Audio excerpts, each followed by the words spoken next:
my dad in the 80s with the short shorts and the crop tops, and I'm like, Dad, what were you wearing? Like, that's embarrassing. You've never worn thong sandals in your life. I can't believe you were talking about me right this with thong sandals. Bro, but no, you wear I wore thong sandals. Like the split toe never touched me ever. I have a video of you eating it, sitting on the couch with all of it on your lap, and dude, you literally look like my 600-pound life. You'd have thought I would have given him $1 million. He was like, "Oh my gosh!" He ran. He's like, "Yo, we got $10. We got $10." He was so excited. But I respect hustle, man. My friend in 10th grade, his girlfriend was the girlfriend. Man down.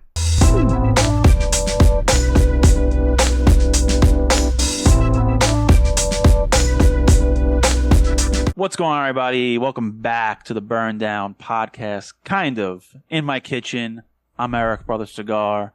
Over there in the Burn Down podcast studio, Justin, a.k.a. Dapper Cigar. What's up? We are doing some remote podcasting right now because I got to be close to home. You know, as you guys already know from last week, so this is just a part two. Part two. We're doing some travel. We're doing some travel in the next few weeks. We're having a baby in the next few weeks. So we want to make sure we get some episodes out there so we can continue pumping this content out. So if you like this episode, if you like us, if you like the Burn Down podcast, hit that like button, hit that subscribe button, hit that bell. Anytime you get notified, we drop a new video, become a member on our website, burndownpodcast.com. Get exclusive discounts to our stick, Blueprint Cigar. And shout out to some of the new things we want to do in the podcast when lounges across the country start buying our cigars. We want to give them a shout out, rightfully so. So we apologize for the previous lounges that we haven't done this, but we will get around to everybody one day. Just for now, we want to just give a shout out to the two newest cigar lounges that partnered up with us regarding the Blueprint Cigar, and that's shout out to Cloud 33 Lounge in Pittsburgh, and then also Pittsburgh, Pennsylvania, and then the People's Cigar in Elmsford, New York, which is about 20 minutes away from me, which is awesome to have a Blueprint partner in my area. And so shout out to those two lounges. And in Cloud 33, they sold out almost instantly. True. Okay. They're already on their second order. So they put a second order in. They're like, hey, we sold out. So shout out to them. The guy's name is Eugene, I believe. And shout out to Yuri from the People's Cigar in Elmsford. So thank you guys for being a partner with us. Thank you guys for supporting us. You know, and some of the other lounges that have supported us through the past, who still continue to support us is the Matador Cigar Lounges and the Poconos, 3 lounges on Long Island. You have Village Cigar Headquarters in Babylon on Long Island. You have, who else? We have a whole list. You got the Black Crown out in Arkansas. Flying Cigars, obviously, online, our online exclusive partner. Don't we have a whole list? Yeah, we do, actually. Yeah, pull up the Google Sheets, man. Well, that's you have that. I know I have it, but you know where that is. I can just go to our website, though. Yeah, I just go to our website. Don't you have like not that one, not that Google Sheets, the one that we've been keeping track of, where we have all our orders from. Yeah, you're right. I do have that. So let's pull that one up. Because if I touch my computer again, it's gonna be fucked up. All right. Yeah. So let's give some Blueprint love to all our partners out there. So yeah. So like I said, you have the People's Cigar in Elmsford, New York. You have Cloud 33 in Pittsburgh, Pennsylvania. Matador Cigars in Pennsylvania and Long Island. The which is what 4 locations there. They have Yes, that's 4 locations. Okay. No, are you talking about Matador or just in general? Matadors. I'm counting all the locations. They have 3 in Long Island, and then 1 in Brooklyn, and then 1 in Poconos. So you have Village Cigar Headquarters. That's in Babylon, New York, on Long Island. Matador Cigars. You had Cigar Fellas Cigar Lounge on Long Island. Flying Cigars.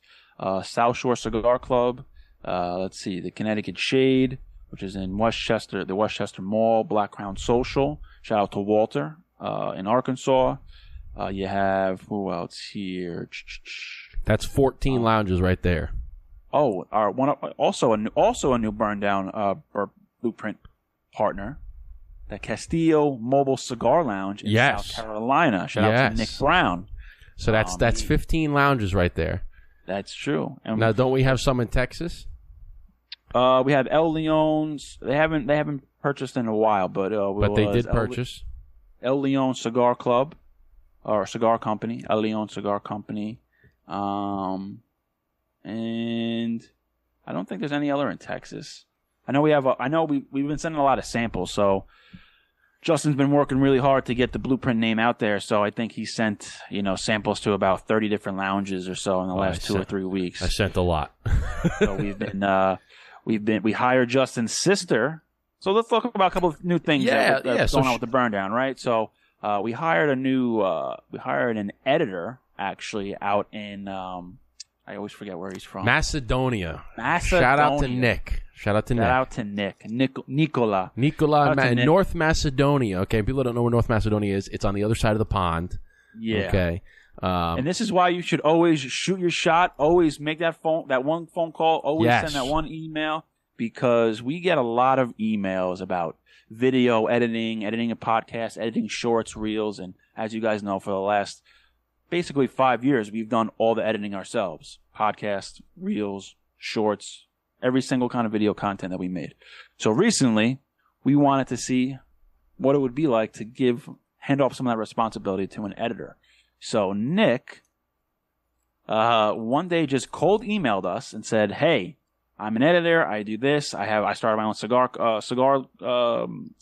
channel because of you guys. I really like your content. I will offer you some free services up front. I'll edit an episode for you. I'll make a couple of shorts for you as a proof of my work. And if you like it, then maybe we can work together." So I said, you know what? That's what I do in my business. I like to give people free work up front to show you my capabilities. And it just happened to be right place, right time. And I was like, you know what, Justin? I think this is a good move. Fuck it. Let's reach out to him. So, with that being said, the last 2 months of episodes have all been Nick. So all the video episodes that you've seen, and the clips, and all the Instagram clips, all the Instagram clips, all the video episodes, everything's been Nick. It's been all edited by Nick. So shout out to Nicola, aka Nick, over in North Macedonia. Does absolutely. If there's anyone that's listening or watching and they're looking for an editor, reach out to our guy. Yes. He's very good, and we talk. I think I talked to him almost more than Justin at this point, because we. Well, you do. You kind of just took over that role. Well, I looked at it like this: you kind of taken over like the marketing and the samples with the cigars. I've been kind of taking over the responsibilities of getting the podcast and all the clips and stuff in order. So we got to delegate responsibility. We kind of just fell into it. So speaking of the samples and stuff, so shout out to another company. So my sister Alex, has a company called Isaac Productivity Management, HPM, and she specializes in essentially doing all of the mundane business operations that you have to do but you don't want to do. Yeah. Okay, so she can help with spreadsheets, she can help with lead development, she can help analyzing any data, she can help with email responses and leads, and she can help with a lot of that stuff, setting up any sort of CRMs for your business, setting up your websites. She can handle all of that stuff. So for us, she's helped us because we both have 9-to-5 jobs, and it's difficult to be able to reach out to the 2,000 plus cigar lounges and contacts and shops in the country. We've hired her to help spread the word for the Blueprint. So she's helping us with leads, contacting tons of lounges, and has helped us to generate possible customers and possible locations to carry the Blueprint. So we've done this for several weeks now, and we've been very successful. We've sent out samples to at least 10 a week. We're sending out samples at different lounges. So with that being said, we got Cloud 33 is the first one. The latest new lounge to stock our cigars in their shop. So if you know of a lounge that is near you and you want the blueprints there, please send us their contact information so that we can get a sample out to them. We send 2 samples in a box. We can send more, but typically it's 2 samples by default. And then if they want to carry them in their lounge, then they'll place an order. Just contact through us, and we can get the cigars, the Blueprint cigars, into a lounge near you. So shout out to my sister Alex for her services and her business. So if you're a business owner and you need help with all of those things, with any of those things, please give her a shout out. Yeah, so big, good things for the Blueprint, good things for the Burn Down podcast. It's we kind of touched on it last episode, but being doing this for the last 5 years, the gears are starting to really turn. and get things going. So it's been really exciting to see things progress, all the positive changes, all the things that we've been doing. We want to get the blueprint out there. We want to be in. I mean, if you think about it, you got to do it. The only way you're going to be able to do it is you got to do it yourself. You got to get it out there. You got to do it. Okay, it has to be done. Right? It's like I said. There's certain things that you have to do as a business owner, and sometimes you may not want to do them, but you got to do them. Okay. And facts. It's not even saying that we don't want to do this stuff because I like packing up the samples and sending a lot of shit out. I love doing it, man. It's great. Dude, it's the best. It's great. It's such a great. And going to the post office, the postman knows me now because I go there and he's like, "Oh, where are these going today? Where are these going?" He's like, he's like, "I follow you now." He's like, "So I keep up with what you're doing." I'm like, "See, at least your post office is cool. My post office saw me packing up cigars once, and she's like, "Nah, can't do it." I'm like, "What do you mean I can't do it?" She's like, "Can't send cigars, can't send tobacco." It's like, I do this literally every single week, and you don't say. She goes, "I saw it now. I can't let you do that." I'm like, "Are you fucking kidding me?" So turn around and let me close up the box. Why? But why can't you ship cigars? She's like, "Can't do it. It's tobacco. I saw it. You're not allowed to do it." I'm like, but you can do it, dude. It was. We're not even gonna get into it. I was in such a mood then. I'm like, in my brain, I'm like, "Are you fucking kidding me? Just look away." I'm like, why? I do this every single week. So what I do now, which is fantastic, is we got the whole machine at the house. I print out the labels. I got a whole system. I pack it up. We got the boxes are the perfect size to fit the cigars. They fit our little info card in there. I pack it up. I get the label. The label fits perfectly over it and seals up the box, and I hand it right to my postman. I get 10 at a shop. I go, "Hey, I got some for you." He's like, "Are they prepaid?" I go, "Yep, here you go." He's no problem. He scans them, throws them in the thing. Done. So, with that being said, we're trying to get into more lounges, okay? We want the blueprint. Everybody loves the blueprint. Look at you. Look at you. Look at this guy. Look at this guy. Look at this guy. If you were my son right now and I saw you posting that, I'd be like, turn your fucking hat the right way and put those fake guns down. You look like an idiot. That's what I would say. It's not guns. I'm just doing like a sign. Those are guns. That's guns. That originated from guns. These are guns? That originated from, what does it look like? It looks like these are spirit fingers. Yo, these are guns, son. This is like 06 right here. Oh my gosh. You look like an idiot.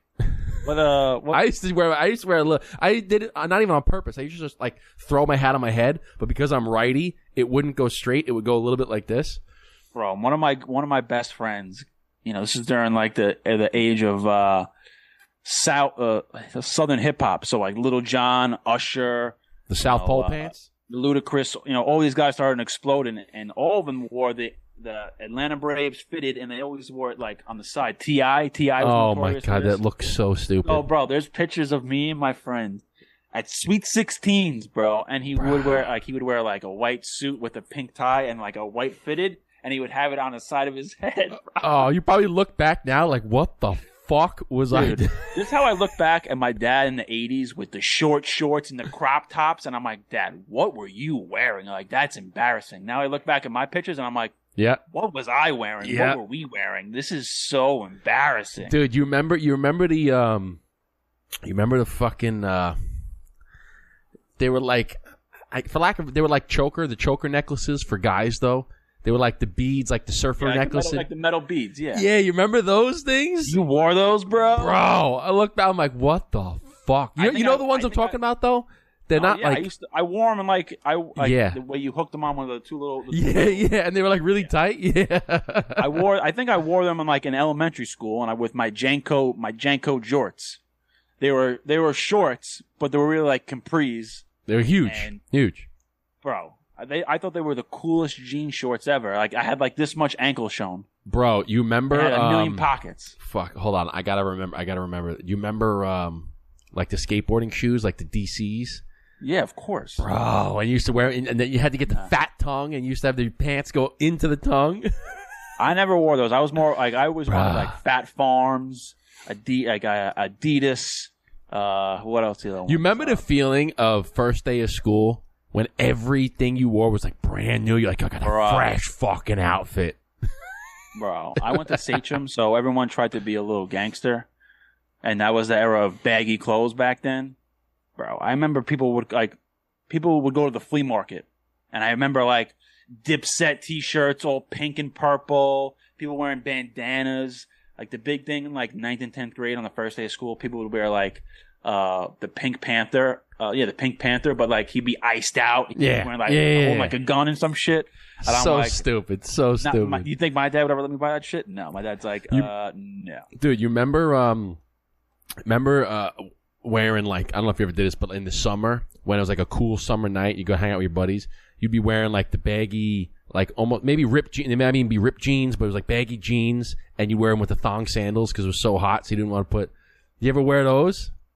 I never wore thong sandals in my life. You've never worn thong sandals in your life? I can't believe you were talking about me right this with thong sandals. Bro, but no, you wear I wore thong sandals. Like you go to the beach or something, and you're wearing the sandals.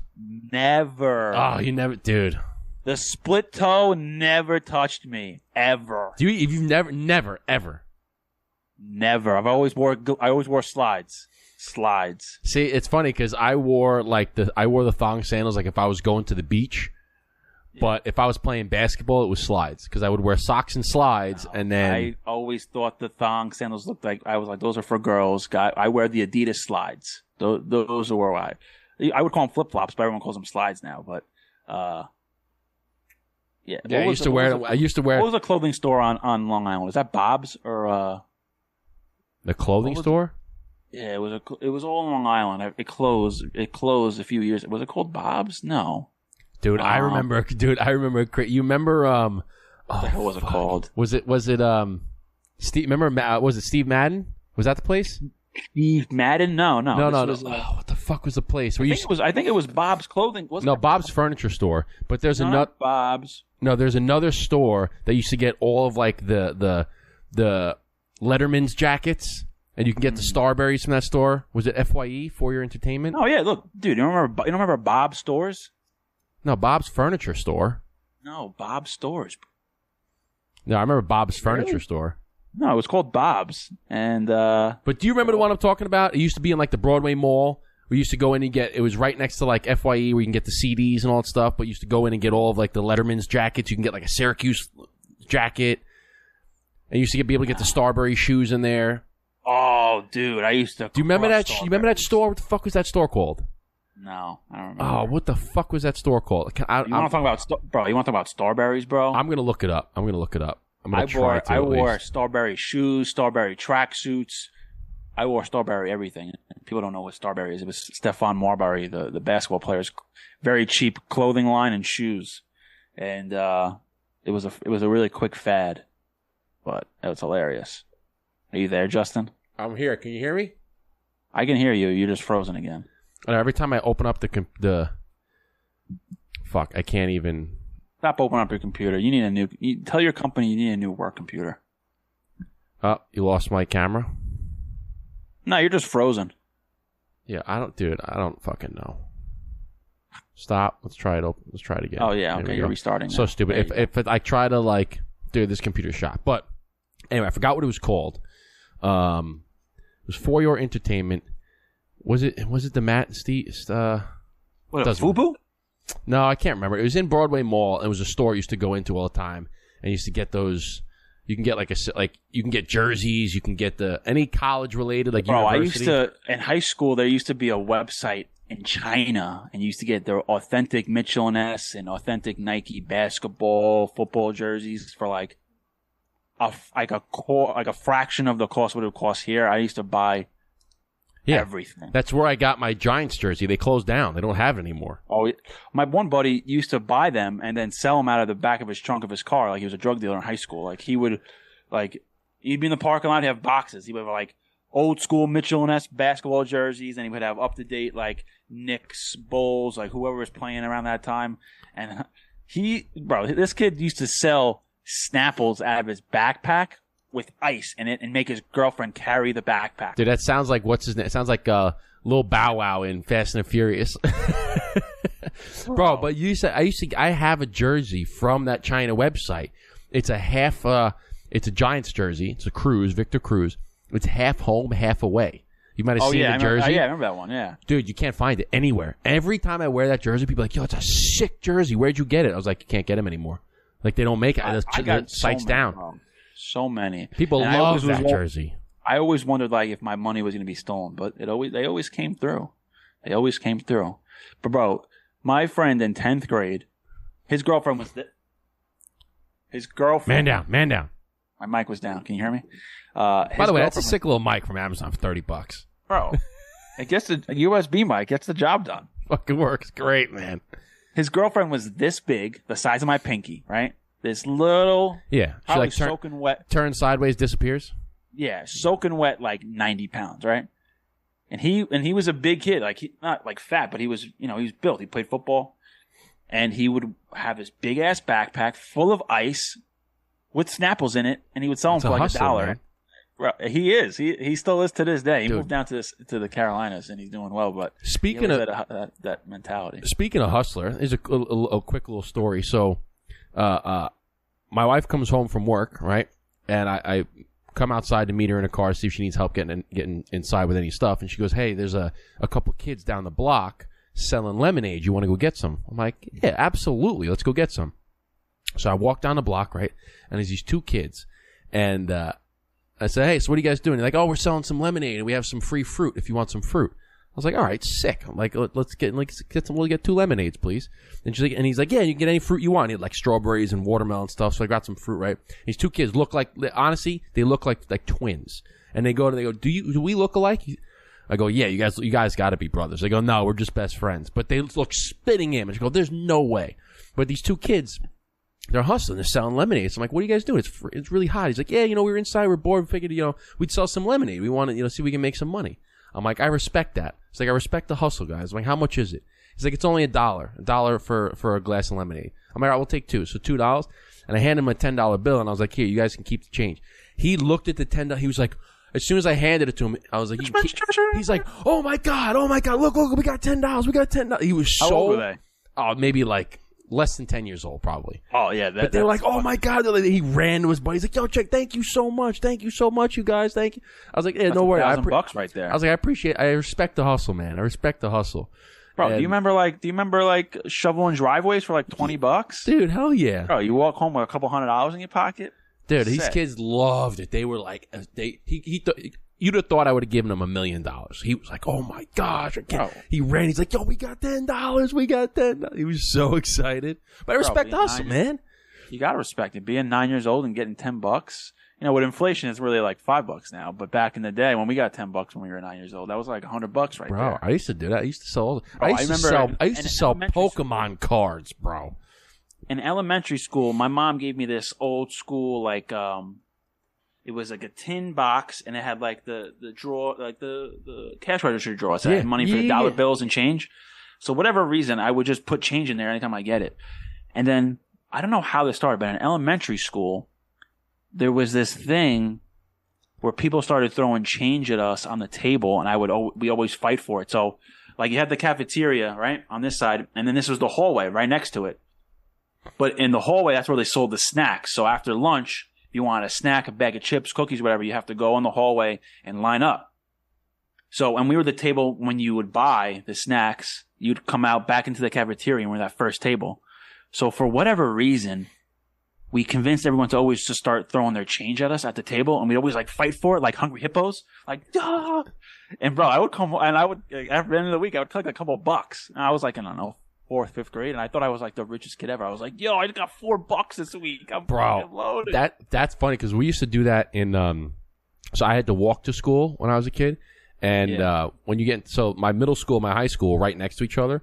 So when you graduated to go to the high school, you would have to walk past the middle school to get to the high school, right? And I would walk with my buddy Brian every single day. We'd walk to school, and on the way back, you could walk around the middle school, or you can just cut through the middle school, and it was quicker. So you used to always cut through the middle school, and then right before you left the middle school, there was vending machines.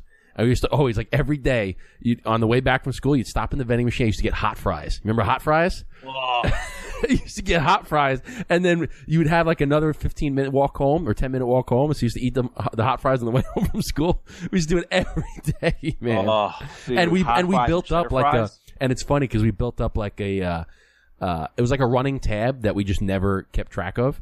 Like one day he'd be like, yo, can you get me? I'm like, yeah, I got you. And then like the next day he'd get me, and then and it was just like, we would just go back and forth, and we never kept tabs because we're like, eventually it's all going to even out. Like one week, it would go an entire week where I would just buy all of his, and then the next week he would buy all of mine. It was just an always running tab that we just assumed evened out. Dude, that was the shit. We used to walk to school, man. Andy Caps, hot fries and cheddar fries. They still remember the maker. I wonder if they still. Oh, I've seen them. I've seen them like every once in a while, like at a gas station or like a 7-Eleven. They're still around. You want to know what was a banging chip? Was the TGIF bacon and cheddar potato skins? You remember those? Damn, bro, those were banging. Damn. Those were banging, man. I don't know if you ever had those. I didn't eat those as much, but they were good when I remember them. They were banging, man. Last time I had those was when you and I got drunk in Baltimore. Oh, we spent like $100 at 7-Eleven? That was last time I had. We literally got the worst food. Maybe that's why I remember that. You could possibly put in your body on that night in Baltimore. Oh, we got boxed that day. That was a good night. That was a good night. Baltimore getting boxed. There was nothing open. There was literally nothing open. I was like, I'm starving. Nothing open. It's not like New York. You know, when you leave New York, it's such a different way of life because everything's open till 4 o'clock, 5 o'clock in the morning.